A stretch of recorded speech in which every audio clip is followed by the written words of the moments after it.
Hi, so I'm back again to talk a little bit about the secret chamber of the heart and the seven rays, and also about the integration of that information. The seven rays, the secret chamber is the eighth ray, which is the ray of integration. It's the ray of integration of all the color and qualities of the seven rays.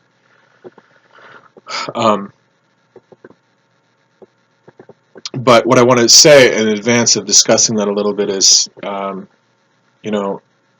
Chelas, depending upon where you are on the path, are going to see this debate about whether TSL is the true New Age dispensation or whether the Heart Center has components of the mantle and Temple of the Presence and so forth. And in particular, I've noticed several Chelas comment about Temple of the Presence.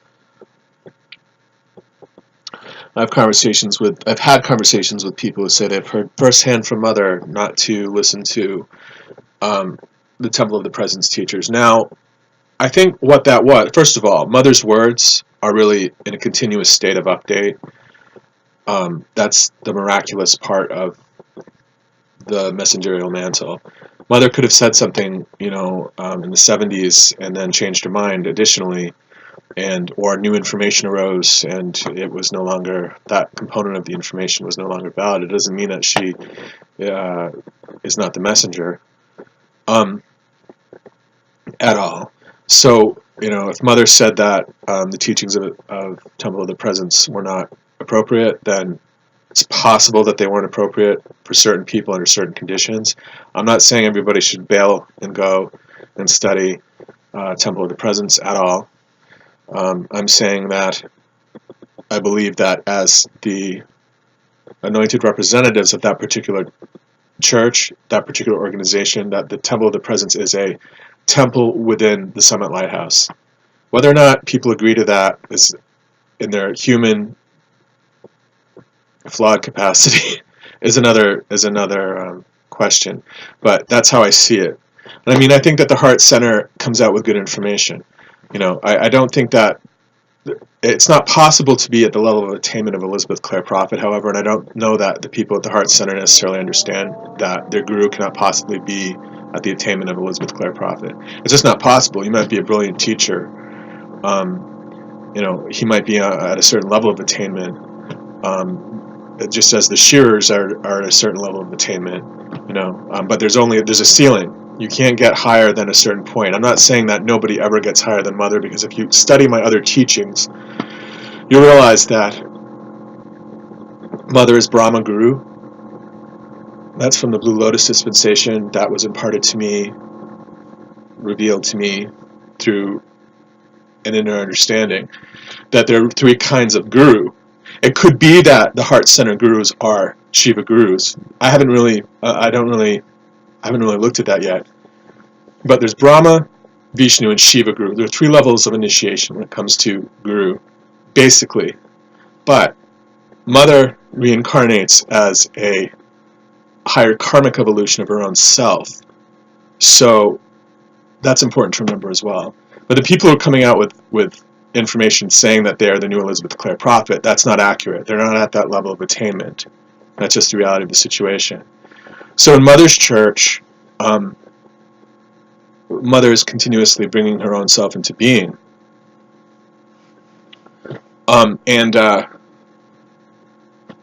It takes, it certainly takes a lot of study to understand what that means. But because Mother brought Germaine to the fore through her own embodiment and by walking the Golgotha path, I know that that's very Steinerian. However, I think it's important to understand that as a concept within TSL, even though we tend not to think in terms of Golgotha. Well, if you listen to the old teachings, the teachings from the 70s and 80s, you really do. Hang on, I'm going to go stir my pot. I'll be right back. Okay, so let's see here. Level of karmic attainment, correct. Okay, so we talk about the church, and when everybody sits down and says, the reverends at TSL are now doing the Seven Rays session to try to reach out, to try to generate momentum, I believe, so that the Chelas who are supposed to make it to the ranch will make it to the ranch. And I know that Valerie McBride has been actively campaigning for more involvement, because I see it on the internet. So what this means is that there are components of information that need to come into embodiment, or rather they need to be acknowledged and incorporated. When I was talking before about terma, about treasure teachings, what is really going on with all this, let's get together and talk about the 7 rays, is it's the 7 rays information is trying to reemerge in a way that is meaningful to that re-embodiment of Elizabeth Clare Prophet. So when I went through and looked at it, of course, as I was saying, I have a lot of the information because of where I am on the Christ path and the ascension path, which in my instance is not separate from the Golgotha path. I'm still walking that Golgotha path based upon my own personal history. If you read my Holy Orders information, you'll understand what that means. But right, I have to make my ascension. I have to make it into the next round.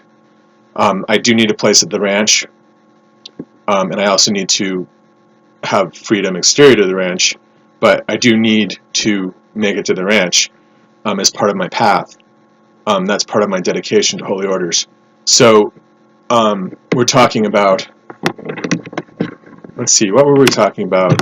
The Ascension Path, Golgotha, the 7 rays information coming through. So really, and whether or not the ranch knows it, I suspect that they understand that they're not in, the authorities there understand that they're not, that they don't possess the entirety of the information at this juncture. And that has to happen to agitate. The information is basically realigning and so on. So I know in one video, Mother talks about the chakras being out of alignment. So in other words, your third eye is over here and your heart chakra is pushed over this way and you're not in perfect alignment. That crystal cord can't distribute the information properly into the chelas, and that's no good. The energy has to flow the right way. The kundalini has to be activated, and eventually the crystal cord is going to coalesce with, well, actually it's going to meet it. There's a bidirectional activation that occurs, and then the spark is ignited in the secret chamber of the heart. That all has to be accessible. So the 7 rays information provides an opportunity for us to go through and see who knows what, and to piece together the true Dharma. So I wanted to give you my impression of what was going on with that information. Now, the reason I talk about TOP sometimes is because periodically you'll reach a stage in your chela-ship where you can't just look at TSL all the time. At least I did, and I think that many people will understand what that means. It doesn't mean you're not dedicated to TSL, but it means that you need something else. Right now, I was inspired to study Vimukta Yoga for a while through Prabhuji's school, and want to take that up again. And now I'm with Yogi Raj a bit on the Hindu path. But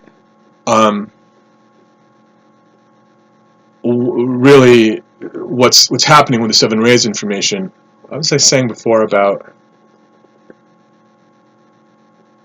Temple of the Presence? Correct. Periodically, as a Chela, I say I'm 100% dedicated to Elizabeth Clare Prophet. I've made and dedication by that I mean I'm dedicated to the eternal truth.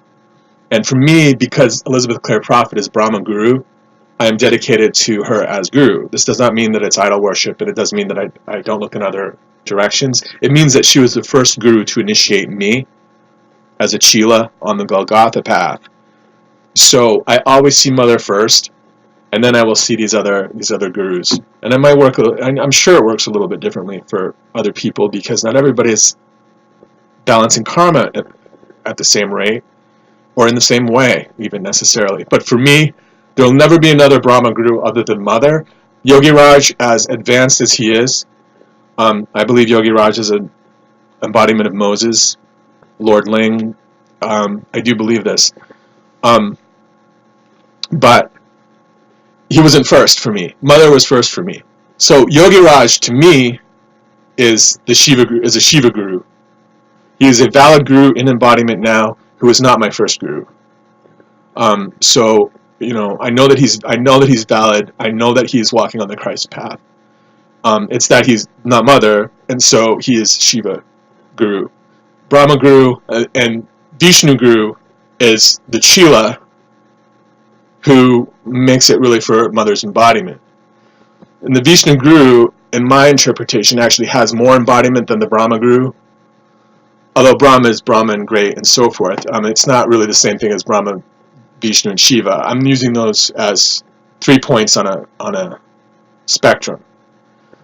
But when the Vishnu guru makes it to the mother embodiment, he's actually balanced more karma for the planet, just a bit more karma for the planet than mother did.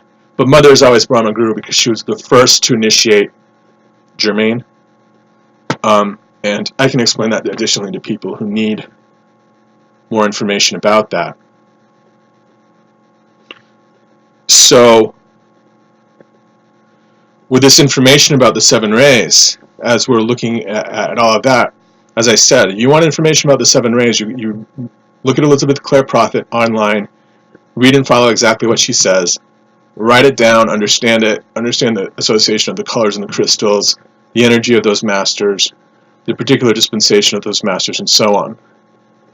I'd also, if I were you, look at the planets and how they correspond. The septenar planets, meaning, excuse me, the 7 planets, well, 5 planets and 2 luminaries before the discovery of the 3 outer lying planets. They were called the septenar planets because it used to be that there were only 5 planets in the solar system. Well, 6 planets, Earth included, in the solar system. This is before the discovery of Uranus, Neptune, and Pluto. So, 7 planets correspond to the chakras. And 7 days of the week. And they're identical. I want to say, too, that there was a teaching for a while. I have a friend in Hawaii who told me that, I remember something about this. And again, as I hold that Germain mantle and I'm walking on the Golgotha path, I receive information, and sometimes I receive information before I realize that it's valid at the church, or before I realize that it has been validated by mother, because I'm on that Golgotha path as mother was and is. So sometimes, I will look at Temple of the Presence just for information purposes, and I will see something that has a vibration that is truthful, and I will know for that reason. You can say that Temple of the Presence isn't valid all told, but who among us can really say that they never generate accurate information? That's not right. That's not a fair characterization. It would be dangerous to say that, because what if they did come up with accurate information that we haven't discovered yet? My presentation is that they do. My presentation is not that they're mother. Okay, because they couldn't possibly be mother, because they're not the initiating guru. But it could be that they are. It could be that they are valid Shiva gurus, and I believe that they are valid Shiva gurus. But even if you don't believe that they're valid in that capacity, please understand that they have generated information that TSL has not recognized as being valid. Now, I'm not blaming TSL. I'm saying that there's valid information out there that needs to be incorporated, and there needs to be an update. That's how it works. More information comes to the surface during periods such as this. So, getting back to my Hawaii story for a minute, we're talking about Paul the Venetian. This is a Chila of Elizabeth Clare Prophet. And also, I think someone who's very independent and also knows a lot about Hawaiian magic and so forth. And she said, I acknowledge Paul the Venetian on Tuesday. Okay? And I heard that the other day, someone is saying that they acknowledged Paul the Venetian on Tuesday. It might be that she's thinking Sunday, Monday, 5th chakra, Tuesday. Actually, it would have to be throat at that point if she's just going down Sunday, Monday, Tuesday. And this is accurate anyway. Mars is associated So that's one instance in which it actually goes in order from top chakra if you're going by day of the week. But it's not, well, it does go Sunday. That is correct. Sunday, and it's actually Wednesday, not Monday, because it's Mercury for the third eye. In any event, my friend, the Chila, said, I do call the Venetian prayers on Tuesday. To me, that day is holy. Now, if she wants to use that in her prayer practice, I don't have a problem with that. I don't think anybody has the authority to say that that shouldn't be done that way. And it might be actually that she's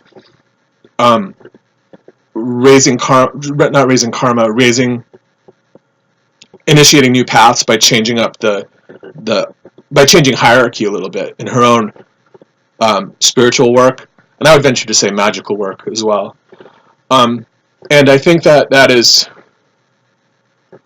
fine. But it also might be that Mother taught something about the cosmic clock. That, as I recall, seeing something about Tuesday being associated with the heart, and I was surprised to see that anybody would say that Mars was associated with the heart. But I did see it somewhere, and I don't think it was from my Chila friend in Hawaii. I think it was either from Temple of the Presence or a TSL teaching about the cosmic clock. So I just want to say that I'm still looking at that information. So when I say Monday the heart, that's what I believe it is. I've heard Mother associate Monday with the third chakra. Personally heard it. And that's what I use is moon for the heart. But that Tuesday, there's a question mark on Tuesday, because I know that this woman in Hawaii has correct information. I wonder sometimes if maybe she was looking at another New Age path, or if she was looking at the cosmic clock teaching, and it might be that there's a teaching there about Tuesday being associated with the third ray.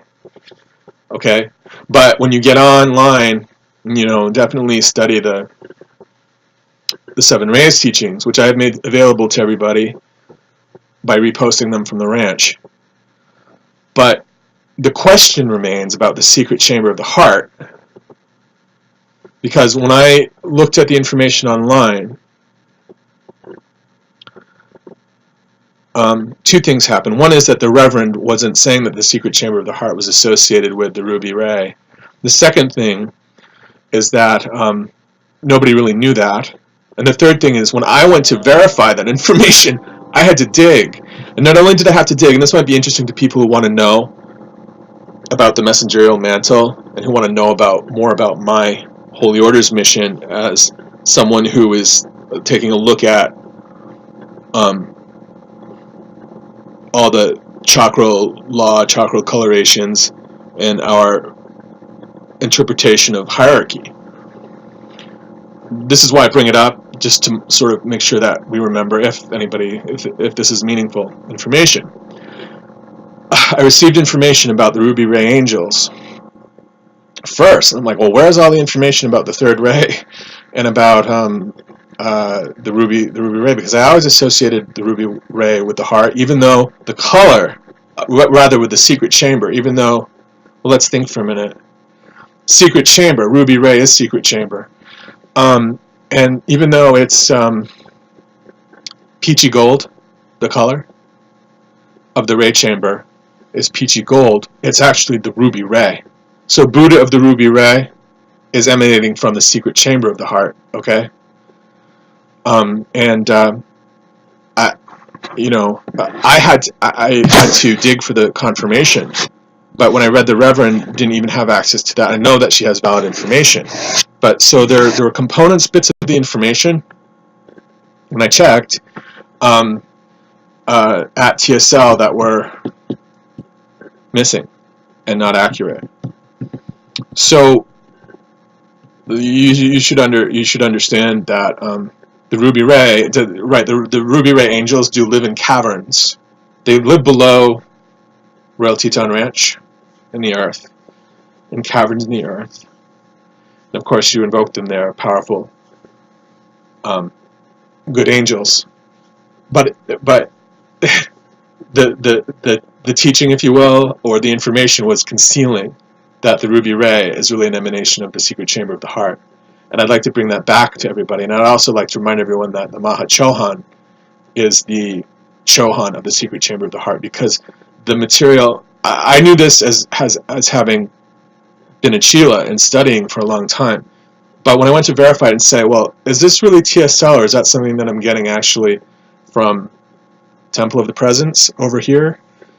The information wouldn't readily make it clear to me, because one of the messages that was inserted before I could actually receive the Ruby Ray confirmation was that, well, I mean, if you want, it was directed to me as a Chila and also as a teacher, and said, why don't you take control over that part of the material and claim the authority for that part of the material? And so, I understood it when I saw it. They wouldn't answer the question right away, and then they answered the question eventually. And right, Mahachohan is the Lord of the 8th Ray, secret chamber, and that is the Ruby Ray, so Buddha of the Ruby Ray. And the Reverend that I saw posting about the information referred to white and red emanating from that chakra. I don't know if it's said that white and red emanates from the secret chamber in mystical Christianity or not, but I have heard white and red used in Roman Catholic mysticism as emanating from the heart of Jesus.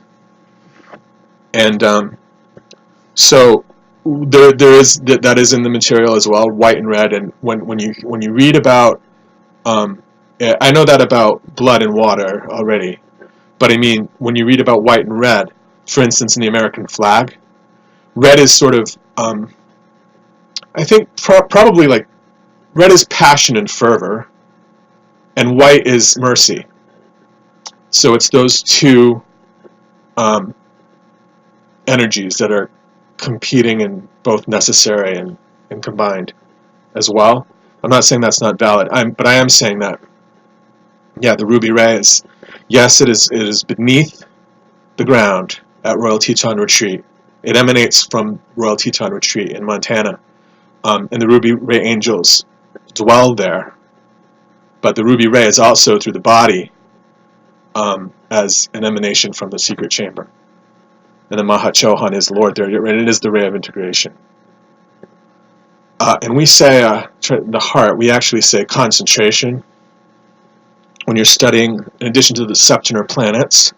And you can debate, I suppose, at least at this juncture, we can debate about what's going on for planets in the secret chamber, because they only ever answered for 7, to the best of my awareness, at TSL. And, it could be that secret chamber is Pluto or Nibiru. I have no idea. I don't know. We say Venus isn't the 4th ray. So, that's an opportunity for us to maybe do some additional research, or maybe utilize some flexibility within all the correspondences. I have to check my pot again, making a lentil stew for everyone. Hang on. All right, so that's the information. Now, let me tell you a little bit about the septenar planets. Top chakra is the sun, okay? Obviously, so very obviously. 972 petal lotus, also called the 1,000-petaled lotus, but everybody knows that it doesn't have 1,000 petals, okay?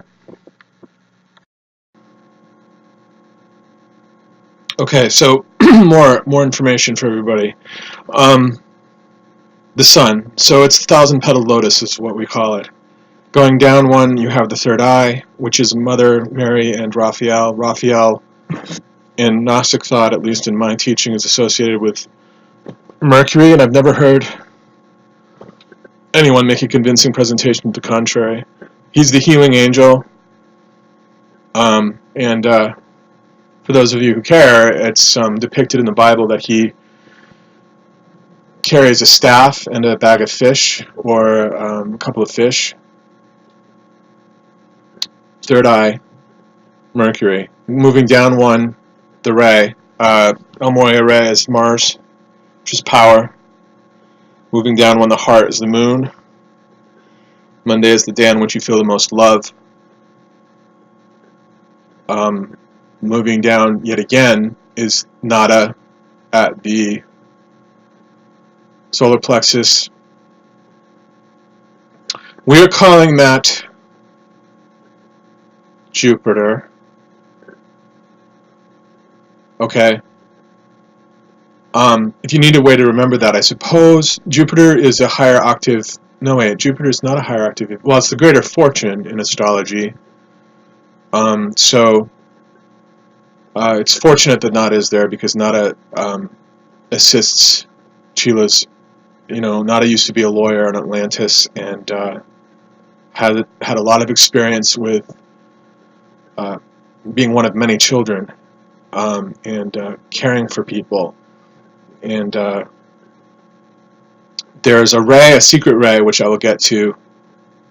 TSL says it doesn't understand the secret rays yet, or at least some of TSL does. That's fine. I understand. Temple says that they do understand the secret rays. I understand the secret rays in part through the temple.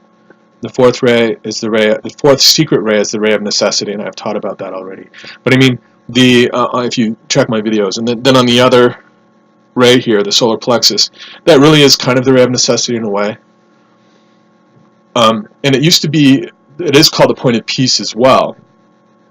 So I guess my point is that ray can be associated with Venus to some extent, although in our system, Venus is actually the Muladhara chakra, which is the base of the spine chakra, the ray of resurrection, the chakra of resurrection. But if you need a way to remember that for Nada, yeah, it's the point of peace. It's where Jesus used to reign before he moved to office of world teacher. And so Venus and Jupiter are the greater and lesser fortune. So it does make sense that the greater fortune is there, because there is some Venusian energy there, fortunate astrological energy associated with that chakra. The point of peace is the solar plexus chakra. And moving down to the Germain ray, Germain Portia on the 7th, Saturn. And at the very bottom is Venus, the resurrection flame, purity in Estrella, as the Elohim. So those are the planetary correspondences. And also, learn the Buddhic, and I will go through those. I will go through those with you now, and TSL did a good job with it. In Buddhism, we have the Eightfold Path, and Four Noble Truths are an offset of one of those paths. Let me find it for you here. The thing with the Eightfold Path to remember is that everybody sort of talks about, it uses different words for the concepts, so it can be tough to remember how the eight, let's see here, line up, because some people will say action instead of effort and so forth, and it gets a little bit confusing because there are subtle differences between all 8, but I will tell you how TSL codifies it, and with any luck it'll make sense to you. Okay.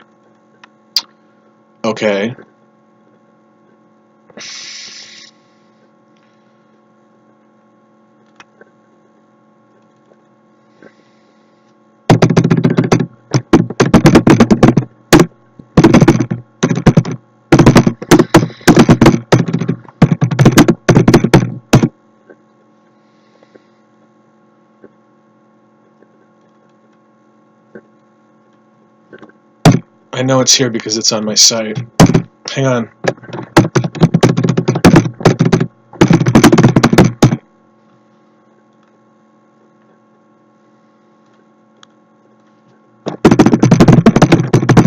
Let's see if we have it tucked away on my website here. I'll tell you that concentration, right? Concentration is the secret chamber of the heart.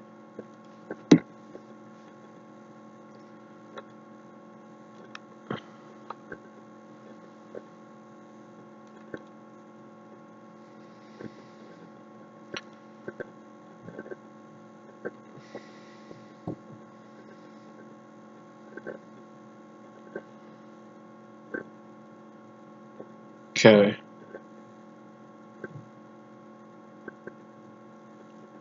See if I can find it, guys.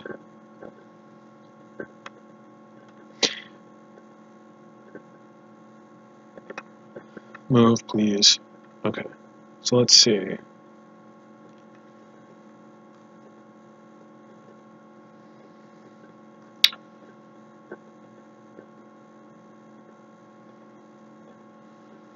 If it's here, it's down quite a way.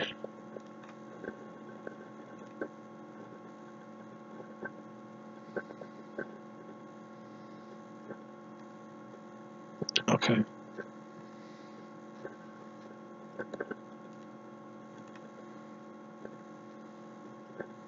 Okay.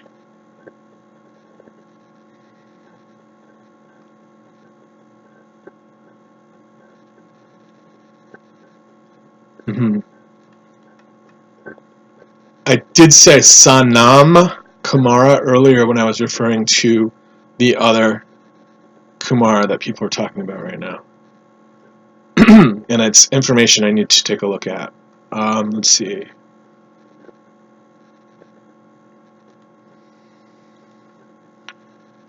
Okay, I'm not seeing Beloved Buddha of the Ruby Ray. There's a dictation for people who want a dictation.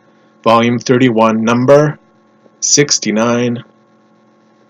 SummitLighthouse.org, Volume 31, number 69. The Buddha of the Ruby Ray. The Beloved Buddha of the Ruby Ray. That is a dictation from October 16th, 1988.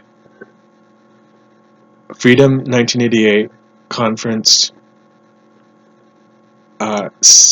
entitled Dewdrop Rare of Ruby Ray. Okay? I open the pathway leading to the heart of Buddha. Much good has been accomplished. Even a staying action is the message associated with that title. Okay? So this is fortuitous, probably because we've been talking about Nada and Jupiter. Correct? A dewdrop rare of Ruby Ray. I open the pathway leading to the heart of Buddha. Much good has been accomplished, even a staying action. The secret chamber of God in the heart of the earth, where I do abide, is the nucleus of white fire and Ruby Ray. So what Reverend Carla was saying earlier, white and ruby, which does hold the earth, bonding the earth and binding the earth that it not fly apart in its spin or revolution in space. Know then, beloved, that there is such a force on the surface of the earth to divide and fling apart by every antithesis of love, that it does require the immense concentration of this alpha to omega, as it were, of the body and blood of light of this white fire and ruby ray. This is our ministration. This is our office. Note the word concentration, right? So the secret chamber is the focus of right concentration in Buddhism. Okay, so eightfold. It's tough. They're hiding the information. I put an eightfold path and it comes up with a reference to a family page.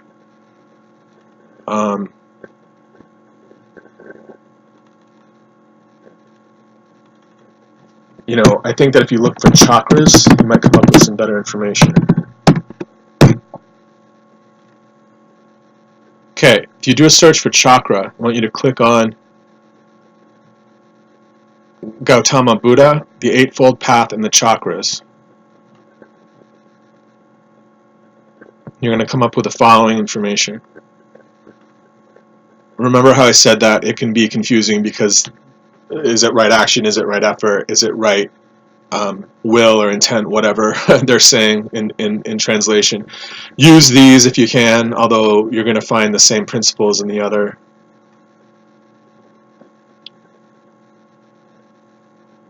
religions. Okay, heart, one, right understanding. Understanding in the heart. And I would remember the third ray that Paul the Venetian is associated with, accurate paint colors, accurate discernment. The heart chakra really is, along with the third eye, the ray of discernment. So you understand truth in part through the heart. Yes, you have to understand it with the more mechanical, I think, understanding that is the realm of the third eye, but you also understand it through the pink ray as well. Right understanding for the heart. Right aspiration down at the 7th, six-petaled seat of the soul chakra, okay, Germain and Portia, which is the abiding place of the soul. Aspiration. Right speech is obvious, okay, ray 1. Right action is actually base of the spine, and you can remember that, I suppose, by understanding that the proper steps to take with regard to action is ascension and resurrection, and the ascension of the self, or facilitating or precipitating one's own ascension. So that's associated with the 4th base of the spine chakra. Right livelihood, nada, which I think is easy to remember because it's a practical issue. I think nada comes to people when they need,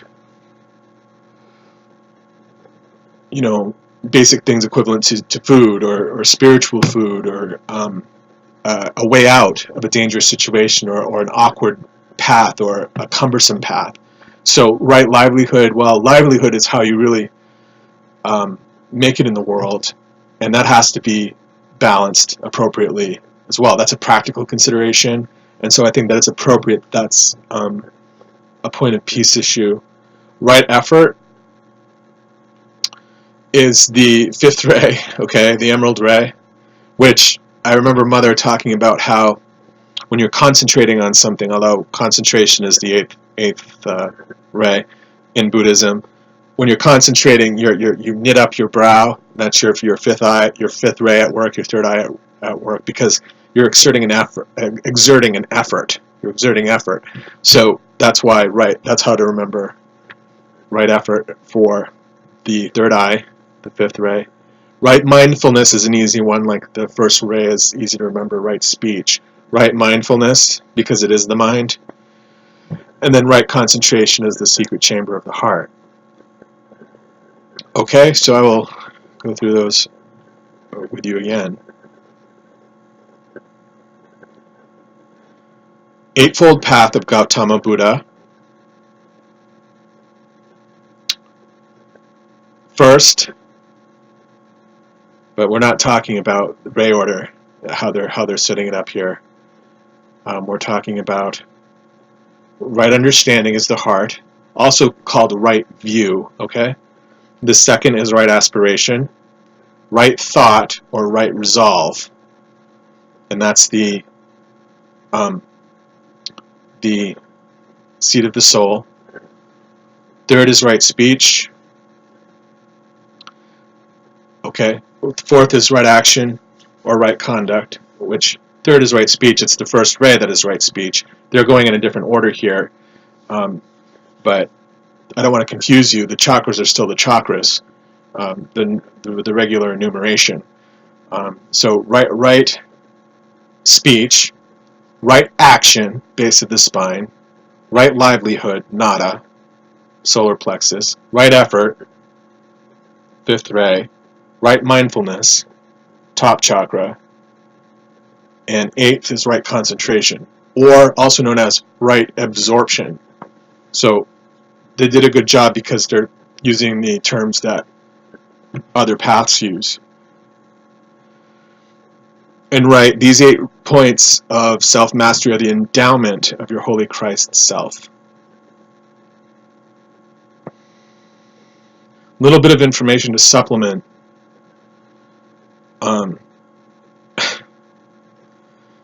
It's hard to cut through some of the extra material.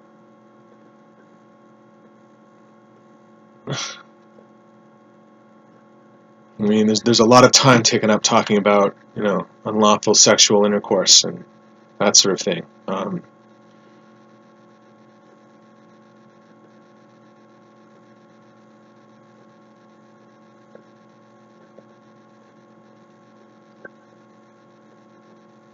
There is such a thing, obviously, but it's not the way that it comes out on paper, and you have to be careful because some of these aspersions that are cast end up alienating groups of people inadvertently, and that can be entirely unfair.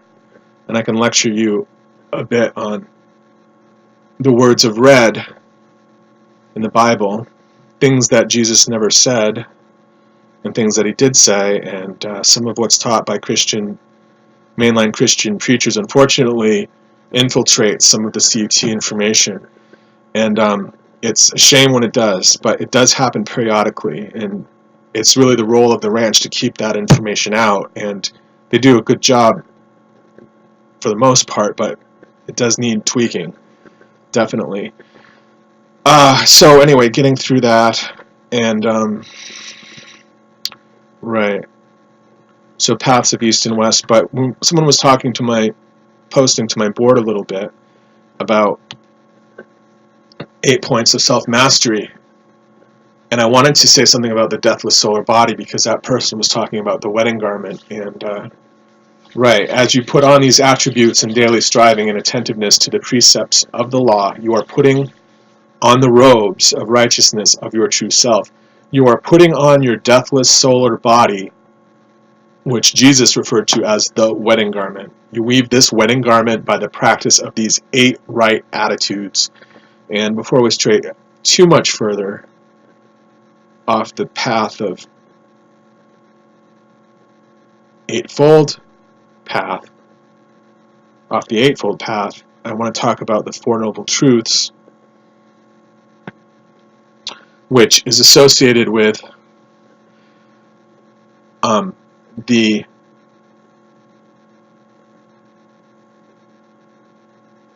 I don't think that they're stating it here. Let's see here.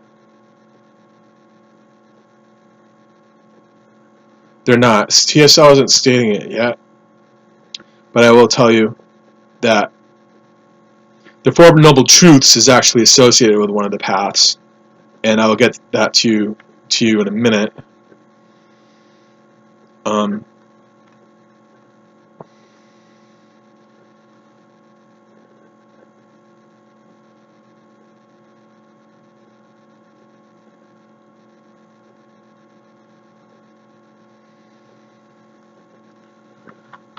But the Four Noble Truths really center around a concept called dukkha. Dukkha is suffering. I don't, and when I talk about not following Orthodox religion all the time, I tend to pick on Christianity. I don't mean to do that because one can criticize any of the Orthodox religions for losing track of what is vital and for becoming admired in a lot of false teaching.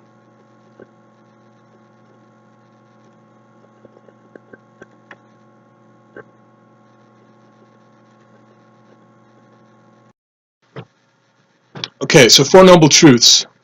Let me try to do this without looking at the screen for a minute. Four Noble Truths, dukkha, okay? Getting to my point about Buddhism. So what is difficult for me with Buddhism is very vast and rich, and you could just spend you could spend an eternity within it, really. But as with any path, you have to draw lines. You have to set boundaries for yourself as you enter because you need to see it the right way. And I think a lot of times you get a lot of false information from all these paths when you enter. They all have problems. All of them do. That's why CUT is so great. As you know, I'm trying to bring it into alignment here in presenting this information, and it does need the supplemental dispensation. TSL really does need that right now. So it's important that people take heed.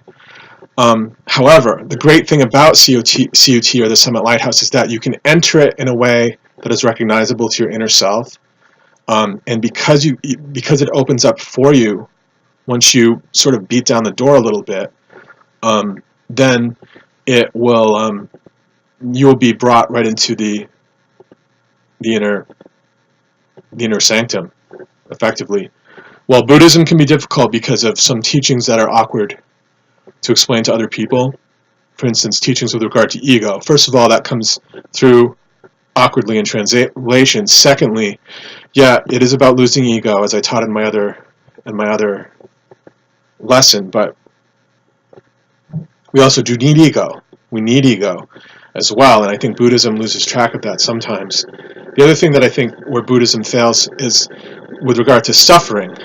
Now, and the reality is, it's not good to suffer, but we do suffer in that we bear balanced karma for other people, and then we walk that path that is the Christ path, that is the Bodhisattva path as well, as also the path of the perfect man. To ferret, I will give you more Kabbalah information down the line, but I use Tiferet sort of interchangeably with Jesus because Jesus is not really readily understood by, I think, a lot of people in the Orthodox non-Christian groups, but truly, and I think Yogi Raj would agree and so forth, although Yogi Raj likes to see himself, I believe, as Moses and doesn't really necessarily identify with the Jesus vibration sometimes, but the Guru really does have that perfect man Tiferet / Jesus mantle, okay, which if you don't understand it yet, that's fine, and you will learn more as you go through. That is a requirement, and not everybody will reach that level of attainment, and that's fine. So I use Tiferet really to talk about Jesus on the Via Dolorosa, who is bearing karma that you were not able to bear.